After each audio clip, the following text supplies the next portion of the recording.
Hello, everybody. I'm Stately, lead developer of Rock Hoppers, and I'm here to welcome you to episode 3 of our story arc tutorial series. The first two episodes, we covered the whole page system. We covered how the dialogue pages and the mission pages work, as well as the page effects. And that just leaves us with all of these other tabs up here. So that's what we're going to cover today. And we'll start with the actors. Okay, as we've already discussed, every story arc has at least one actor. That actor is the star, and the star is the person that you run into who initiates the story arc. We can have more than one actor. We can have a co-star. We can have several co-stars. We can have as many as we want. But for now, let's stick with these two, and let's look to these criteria here and talk about what they mean. So the name itself is, like with all of these things, it's internal. It will be replaced by the name of the actual NPC who ends up being cast in this role. Next to that, we see the level requirements. Most NPCs are level 1. NPCs generally only level up if they complete some kind of NPC mission. So generally, unless you want specific boss NPCs, you're going to leave this blank. Distance is the distance to the NPC. For the star, this is ignored because it assumed that you're standing next to the star when you speak to the star. But for the co-star, for example, it might not be ignored. The co-star might be a delivery target. Say the NPC wants you to deliver to his good friend, the co-star, a shipment of noodles. And in that case, you might say that the distance between you and the co-star would be between 550 and 200 meters. You don't want it to be too far because then the poor player is traveling halfway across the galaxy. You don't want it to be too close because then you might end up delivering those noodles to the guy standing next to you. So, work it out, but generally something in this ballpark is good for delivery missions. If you want to make sure that it's somebody in the same base, you could say between 0 and 50. If you want to make sure the player goes on a nice trip, it could be anything up to 1,000 meters or more. Okay, and then here we have the mob types, and this is a list of all of the NPC mob types in the game. Basically, anybody who can give missions. If you leave this blank, the story arc can apply to anybody. And you can select more than one option here. So we could say that this mission or this story arc can be given by AM guards or AM miners.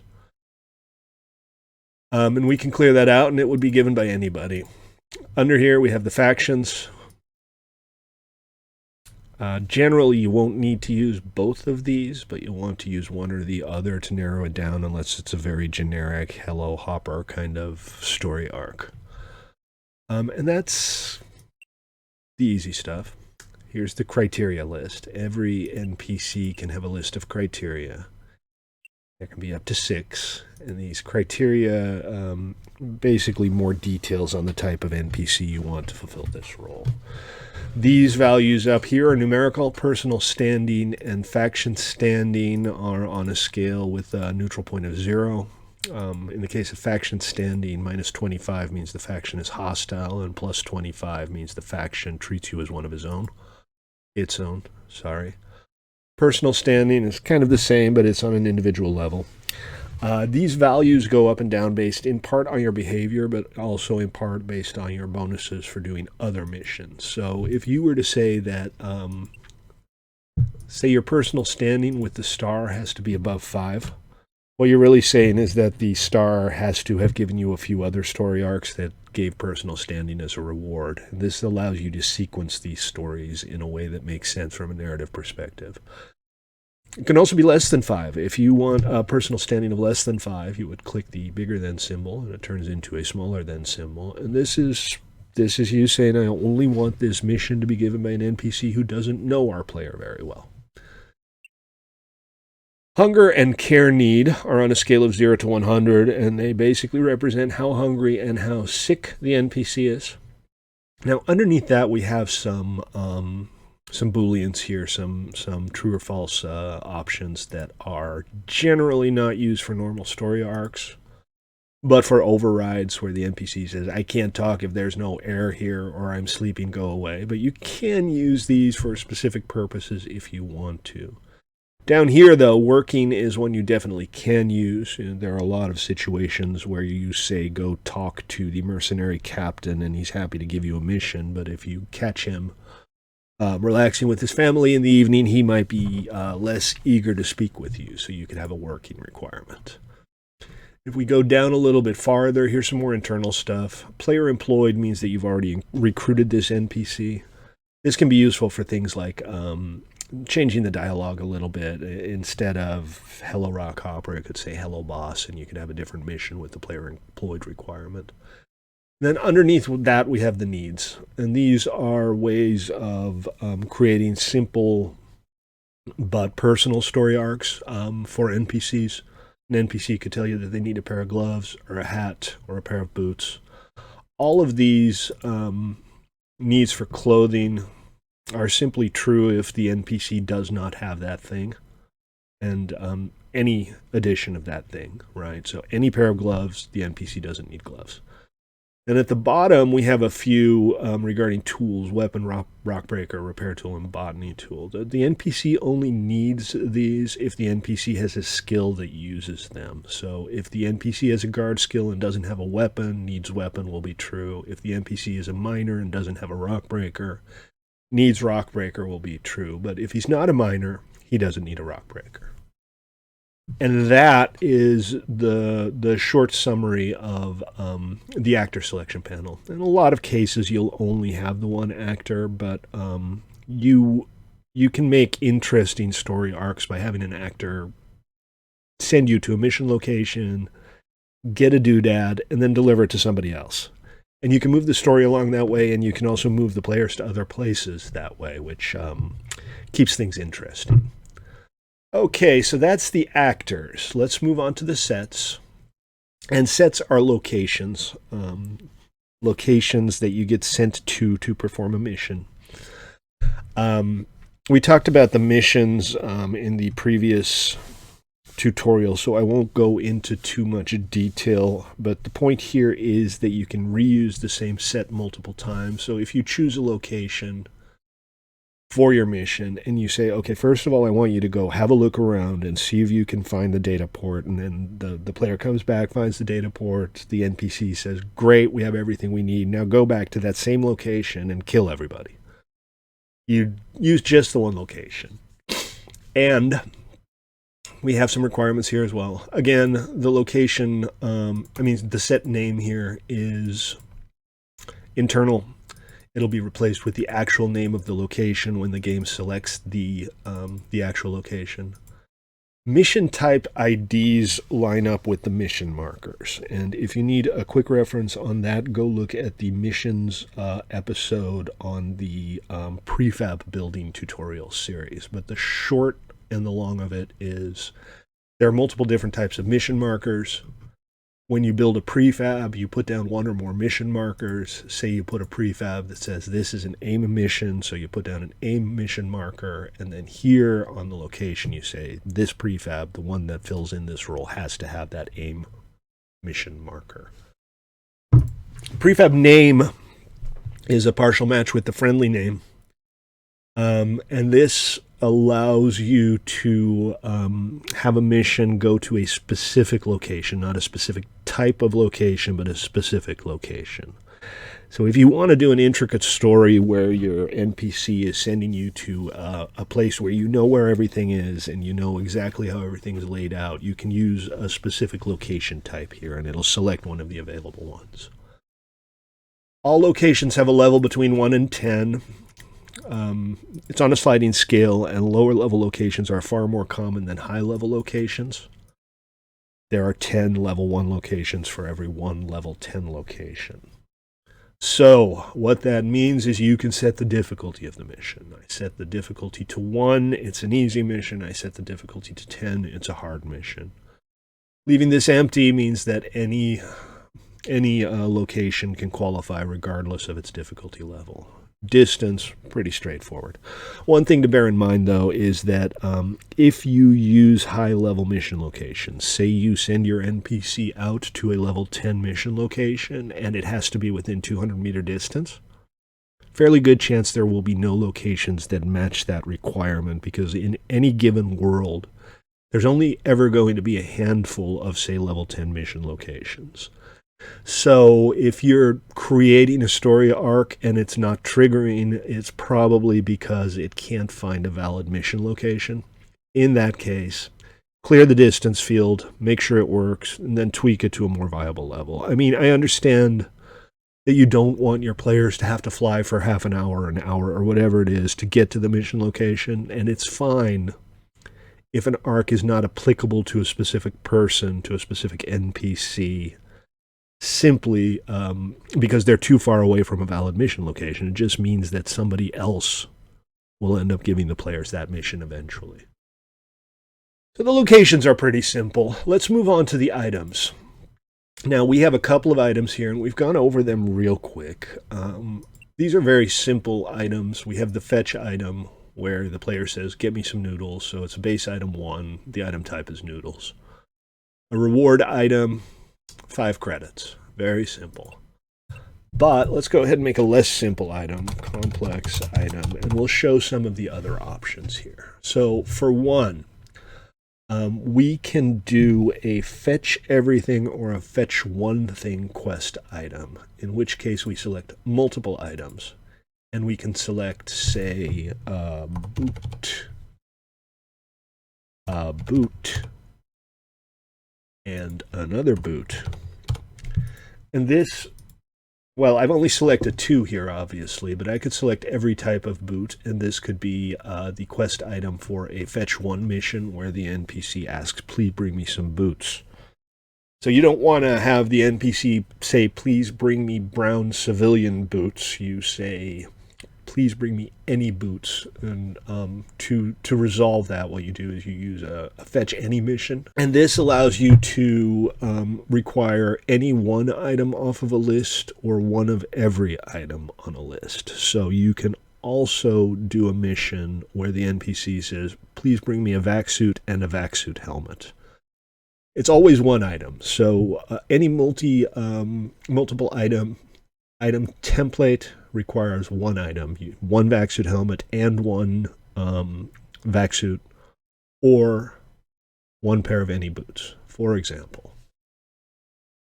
Next up, we have custom items. So if I deselect the multiple items here and I select a base item, I can say we'll grab one 2x2 wall.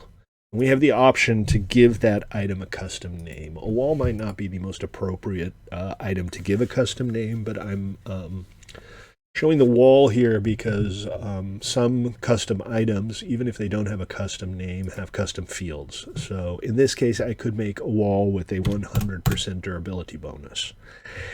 And that's a decent reward, right? You give a player, say, a handful of special reinforced walls to build his base with, or an extra sturdy door, or an extra sturdy turret, or something. Perfectly valid special reward items. But we can also do weapons.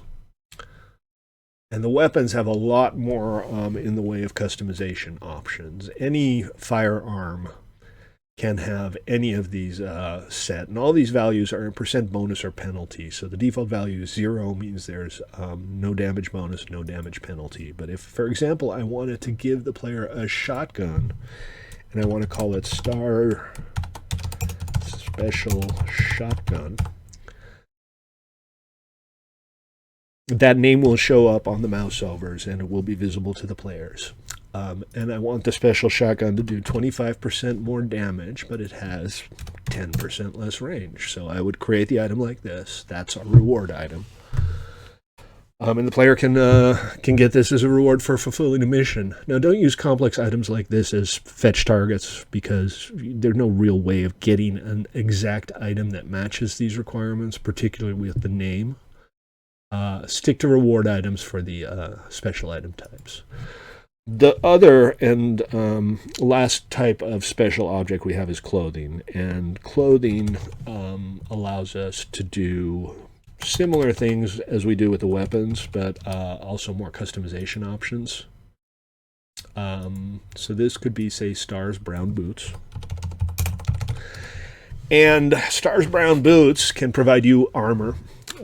A few points of armor goes a long way on low-end stuff. For example, a basic vac suit has a total of 3 points of armor, including the helmet. So a pair of boots with 2 points of armor would be a nice pair of boots.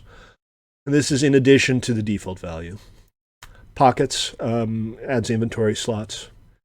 Energy actually increases your energy pool. So theoretically, you could have boots of power that would increase your energy pool by 10%.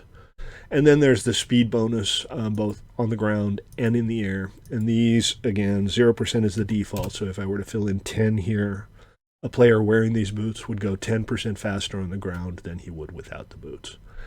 Then there's the damage resistances here. These are cumulative. So if you have something that gives you a 10% kinetic energy damage resistance and another thing that gives you 15%, you'd have a total of 25%. Finally, you can set custom palettes here. The custom palettes do not show on the icons. The icons, well, they're bitmaps, they don't change. But when the player wears the item, other players and in third person, the player themselves will see that they're wearing specifically colored items. So this allows you to create color lines for items that don't actually exist within the base game and give them away as rewards. The nice thing about being able to give rewards like that is that they're not generally hugely imbalancing, but they are appealing to players because they give you some customization options. And that's our item list. So we have complex items, which can have custom item names. We can have individual lists of multiple items for fetch any or fetch all quests, and we can just have 20 ice and none of this. And that's for a simple fetch item like this. You can do all of those things with the item templates. Finally, the last thing we're going to look at here is the main panel. You'd think that would be the first thing, but this is how we do things around here. So the main panel will show you requirements for the arc regarding the player. That is to say, these are requirements that the player must meet in order for this arc to be presented to the player by an NPC. From the top, we'll go with the mission test, the arc name, which is mission test here. And again, it's internal. The player never sees it. Priority, a standard mission, an optional, non-urgent mission should have a priority of 100. Anything over 100 is either an important mission or some kind of custom thing with very specific requirements. For example, a mission with a 101 priority where it only applies if your personal standing with the NPC is less than 20 would basically block out all other missions, and the NPC would get a mission that says, "Bugger off, I don't like you." And you can repeat that mission over and over again. The priority will publish a list of the priority values that you should use, but as a rule, set it to 9,000 or something for testing and set it to 100 for default to have it mixed in with other missions. The interval is the number of in-game hours that must pass before a mission shows up again for the same NPC. And that happens whether or not the player accepts the mission or bails out of the mission, or even if there's absolutely no mission involved, even if it's just a dialogue story arc, that dialogue won't pop up again for this many in-game hours. Recipient unique and giver unique are flags to indicate, in the first case, that the recipient, that is the player, can never receive this mission more than once from anybody. And this is best used for unique missions, like find the Star of Blather. You don't want to end up with too many Stars of Blather, and you don't know for sure who's going to give you the story arc the first time, so you would set that to recipient unique. And a giver unique mission is generally a mission that alters the NPC in some way, so it would basically level them up or something. And that's something you don't want to do too often because the status of the NPC could get out of control. You could end up with a level 12 NPC that's basically undefeatable. Or in other situations, you could end up with an NPC with 700 pairs of boots, you know? So some things are giver unique, some things are recipient unique. It can be both. The level is the player level. Leaving this empty means it applies to any player. Casual dialogue should generally be something like this. But you do not want to give high-level players low-level missions because it wastes their time. You do not want to give low-level players high-level missions. So choose a good medium for this, and it should be pretty straightforward. If you leave it at 0, there are no level requirements. And then finally down here we have skills, and you can require a player to have specific skills before they can receive a specific mission. The idea here is to reward people for exploring the skill tree and to kind of personalize the interaction that the player receives based on who they are in the world. So a simple example would be if the player has a medicine skill, an NPC could say, my bunion's hurt, can you help me out? And, you know, if the player's a mechanic, that doesn't make much sense, but the NPC might say, hey, can you help me fix my scooty? Then finally, also on this screen, we have the ARC status overview. This shows us, in short, how many locations we have, how many pages and missions there are, and things like that, and also any warnings or errors. A warning will not cause the mission to not be, will not cause the story arc to not be used. So a story arc with warnings that's active will still be used during world generation. A story arc with an error will not. So, if, for example, I were to take the mission fail page here and delete it, I go back to main, it says arc not valid, and there's a bunch of reasons the arc's not valid, but it all comes down to the mission fail page isn't there. So the co-star already wasn't used, the complex item already wasn't used, the mission fail page doesn't exist. So this arc cannot be used in the real world.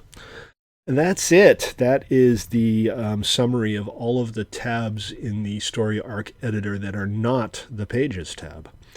And that also concludes our story arc tutorial series. So I'm sure we'll have new tutorials coming soon. For now, however, you've made it to the end. Congratulations. Thank you for tuning in, and I hope to see you all next time.